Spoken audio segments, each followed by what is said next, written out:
Carissimi tutti, Sawa Bona, le docteur Rando Ridotto depuis les cours du palais communal de Conseilleul. Aujourd'hui, je vous présente une vidéo un peu inhabituelle dans laquelle je voudrais vous expliquer les vrais sens, le vrai signifié, la vraie signification des symboles que vous voyez sur l'écran. Beaucoup parmi vous les connaissent déjà, en particulier ceux qui opèrent dans le champ de la médecine. Ce symbole-ci, le symbole bleu, est celui qui représente en général l'homme ou le mâle, l'androphore, tandis que l'autre représente la femelle, la femme, la gynophore. Et justement, outre la forme des symboles en soi, j'ai aussi tenu à, vu que j'ai élaboré moi-même ces croquis, on va dire ça comme ça, j'ai voulu ajouter aussi à cela, à la distinction des formes, une distinction de couleurs. Donc le bleu pour l'androphore, en général, c'est généralement admis dans la société, et le rose par contre pour les gynophores.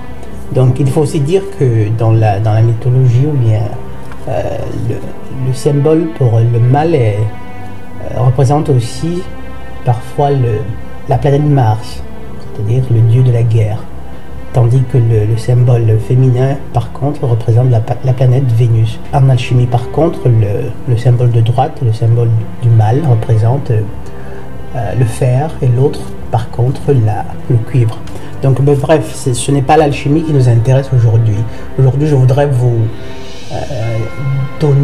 partager avec vous quelle serait en réalité la signification symbolique la plus cohérente de ces deux symboles que vous voyez. Vous savez, en général, on prétend que, étant donné que le symbole de l'homme, de l'androphore, est aussi le symbole de Mars, c'est-à-dire du dieu de la guerre, cette forme-ci représenterait en réalité un bouclier.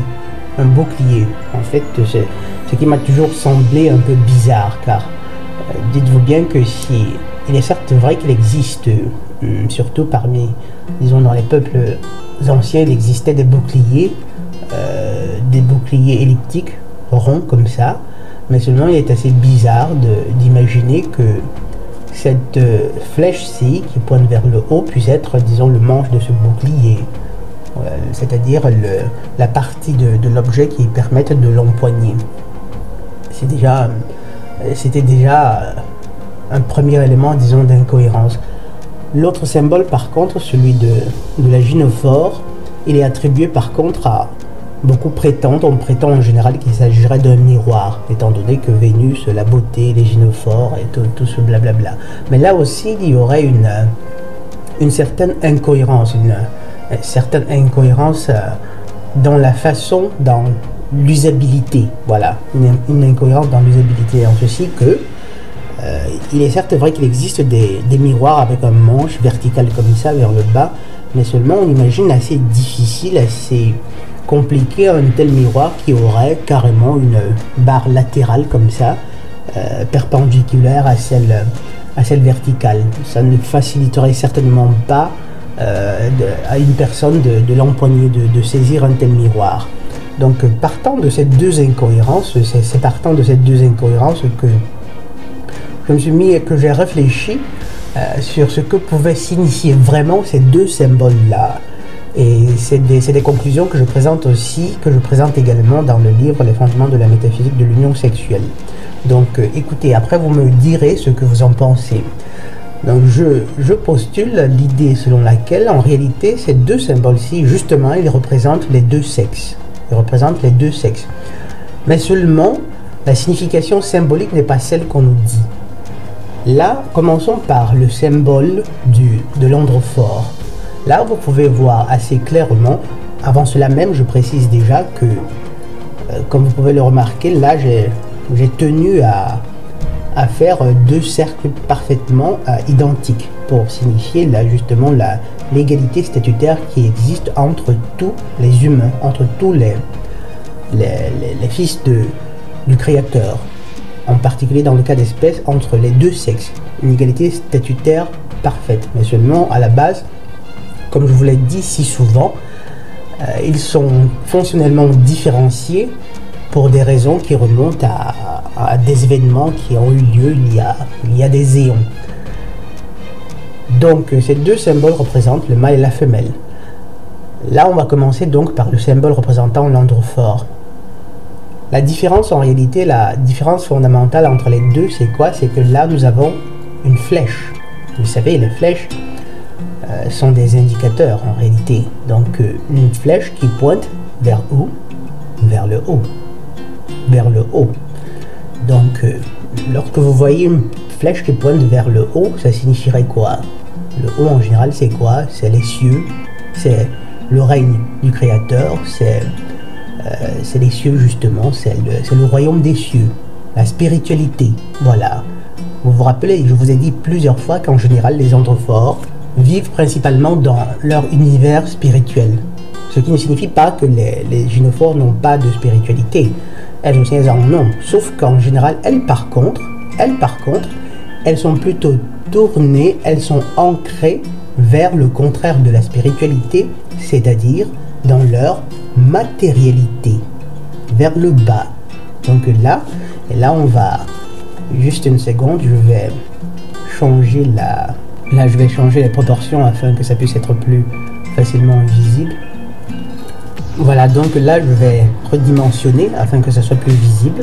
Donc là nous avons l'homme qui regarde vers l'univers spirituel, tandis que la gynophore par contre, elle est tournée principalement vers l'univers matériel, ce qui signifie qu'elle est ancrée dans sa matérialité. Là j'ai colorié ces flèches, le poinçon de cette flèche en gris, tout simplement parce que tels qu'ils sont représentés en général, ils n'ont pas ce poinçon là. Mais en fait je l'ai ajouté parce que d'après moi il aurait lieu d'y être. Pourquoi? Parce que justement le regard des gynophores par contre est tourné vers l'univers matériel. Elles sont ancrées dans leur matérialité.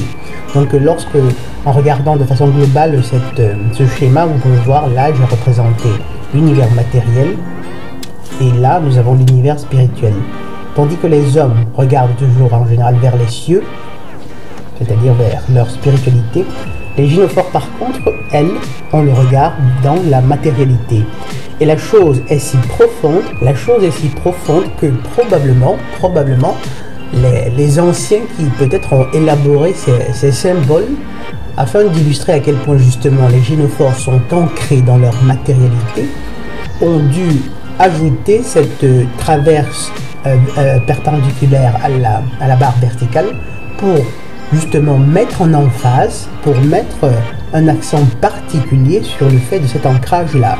Parce que vous savez, il suffit, avec une barre verticale, oui, ça illustre déjà l'ancrage, mais lorsqu'on met à côté de cela une barre transversale, ça peut être pour illustrer combien justement cet ancrage est si fort qu'il est très difficile de s'en libérer.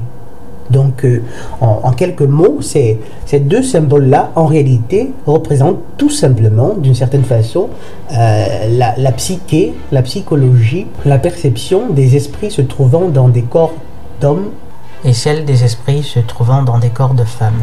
Tandis que les uns regardent toujours vers les cieux, les autres, c'est-à-dire les gynophores, regardent par contre dans leur matérialité. Et si vous avez jamais eu à passer du temps avec une gynophore, avec une femme, qu'elle soit votre mère, votre soeur, votre cousine, votre épouse, je crois que vous ne direz pas le contraire lorsque j'affirme qu'en réalité les gynophores, elles tiennent au matériel, elles tiennent profondément au matériel. Et bien entendu, je ne veux pas par là dire que les hommes, eux, ne tiennent pas au matériel, tout simplement qu'ils y tiennent de loin moins que les gynophores, tout simplement. Vous savez, la plupart des androphores, essayez de faire ces observations autour de vous, dans vos familles, au travail. Vous verrez bien qu'en général, les androphores, en réalité, se contentent de très très peu. Et même les androphores les plus cupides, qui désirent parfois le monde, la terre entière, lorsque vous creusez un peu, lorsque vous dépassez la surface, vous remarquez très vite qu'en réalité, lorsqu'ils développent de cette façon une cupidité qui les pousse à commettre de nombreuses exactions, c'est très souvent pour faire plaisir à une gynophore. un gynophore. Donc mes chers amis, voilà, là je vous ai expliqué, disons, je rappelle là que ce n'est qu'une...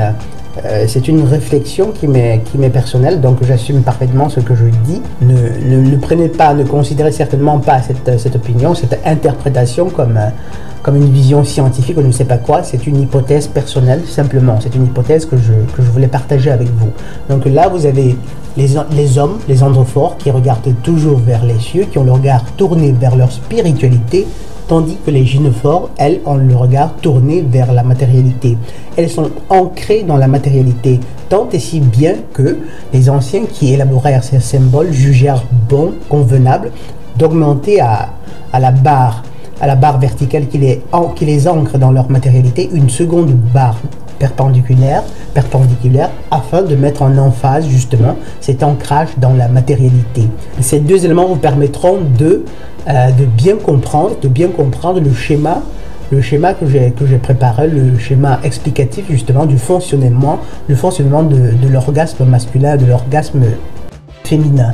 Les raisons pour lesquelles les hommes atteignent si facilement l'orgasme alors que les gynophores par contre, pour elles c'est un peu plus difficile.